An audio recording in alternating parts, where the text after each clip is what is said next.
Hi, I'm Anne from Game Like a Mother. I specialize in games that can be played in 20 minutes or less, and today I'm going to be sharing which version of That's Pretty Clever is right for you. I really enjoy all four versions of the standard versions of the game, but there are different attributes to each one that might make you prefer one over another, and I'm also going to talk about That's Pretty Clever Kids in this video. So let's get started. Okay, first up, I'm going to talk about the original, That's Pretty Clever, and you should absolutely start here. This is your best introduction to the basic gameplay for all of the That's Pretty Clever games, which is essentially you are rolling 6 dice as your turn as the active player, and you get to select up to 3 of those dice, but the manner in which you do so is really important because if you select a number, any of the lower numbers that were out there get put away on the silver platter, and you don't get to re-roll them for your other dice selections as part of your turn. So if you take a 4 and then 3 dice go away because they were all lower, then you only have 2 dice left to roll for your final couple turns, and you really need those to work out. So there's a whole art to it, and then you're filling those in on different colored sections, and you're earning points and bonuses along the way. And one of the key bonuses is those fox spots, because when you fill in to that spot, you get to multiply the score at the end by each of those foxes is worth the value of whatever your lowest scoring zone is. So that's the quick and dirty version of what the game is. And That's Pretty Clever is a wonderful puzzle, but this first version is pretty solved. There's a set strategy that you're supposed to go and do, certain boxes to tick off if you want to maximize your score. Other versions, not as solved. You can try out different strategies. However, it mostly works for one player, the strategy. It doesn't work as well in a multiplayer game because you have to share some of the key dice. You're going for blues a lot. And if other people are selecting blues, there's less for you to take. So it's still very fun. The odds of getting stuck in this original version is medium, which is the most frustrating thing for me when I play, when I just can't place one of the dice, or I have to place it in a really bad spot. If I have to put a really low scoring die in orange or purple, that's very sad. That impacts my score quite a bit. So that can happen some of the time. In later versions of the game, they have opportunities to adjust the numbers of the dice if you don't like them, which can be really helpful for a little more control as you're placing things out on your board. And then how much do low numbers impact play in this? Not too much. You want low numbers for some of the spots, or you want some low numbers in yellow and blue. So sometimes you'll get just low dice rolls, and in this version, you're still pretty okay with that. But I love this version. I play this a ton, especially on the app version of the game. Is a great way to get a first experience of the game. You can't get any of the rules wrong. So this one is definitely your starting point.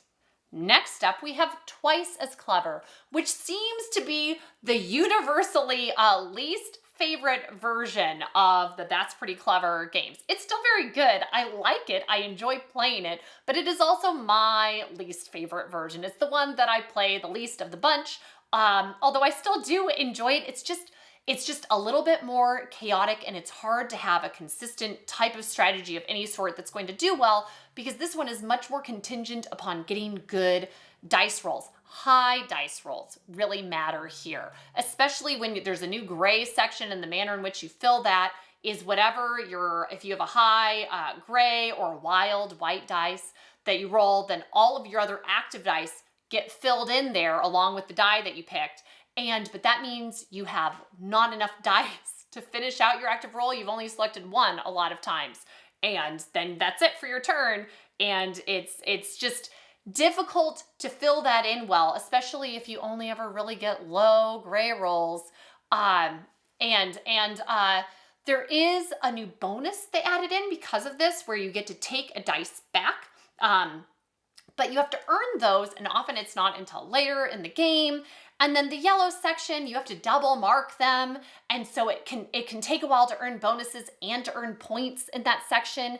Green, you can place low dice in there. You really want low dice in there, but only every other time because of how the scoring works. So there's a bit going on, but it all just feels a little more blocky. It's still very good, but I would go for this fourth of the bunch.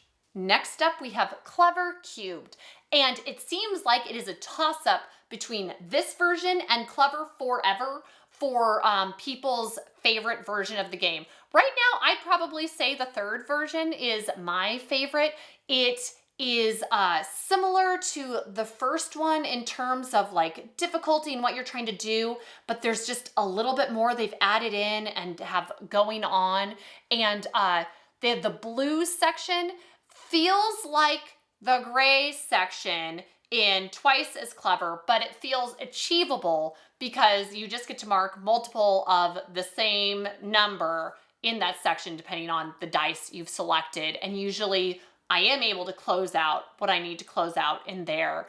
And there's the yellows it's really interesting what they've done over there where it matters the round in which you've rolled the die to place in there. If you roll the dice and you select a 3 on the first round, you can mark it in the top row in yellow.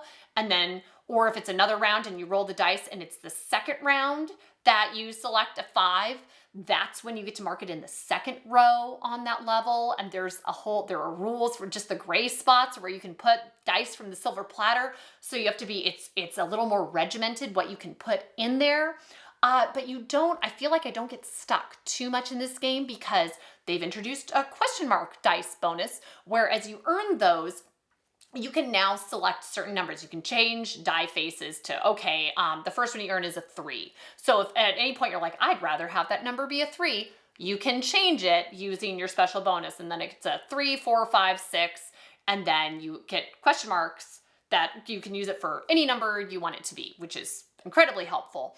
And they also have, if you get all of a bonus, then you get another bonus on top of that, which is really rewarding. And they had that in Twice as Clever, but it's never happened for me in that version yet because it's so tricky to get the bonuses, but I actually do get the bonuses in Clever Cubed. So it's just very rewarding, lots of puzzly stuff going on, but achievable. And finally, we have Clever Forever. This is, I feel, your most challenging but achievable option.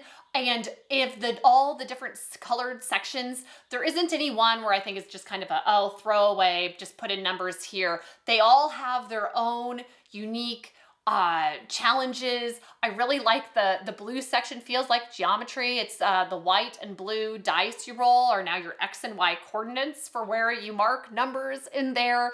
The gray is really cool because it's kind of Tetrisy, polyomino pieces you're selecting along the way, and there's so many points available in there and bonuses, but you have to remember to pay attention to your other sections, even though that one's the most fun to fill out because you have to get points in more than one area to do well in this game.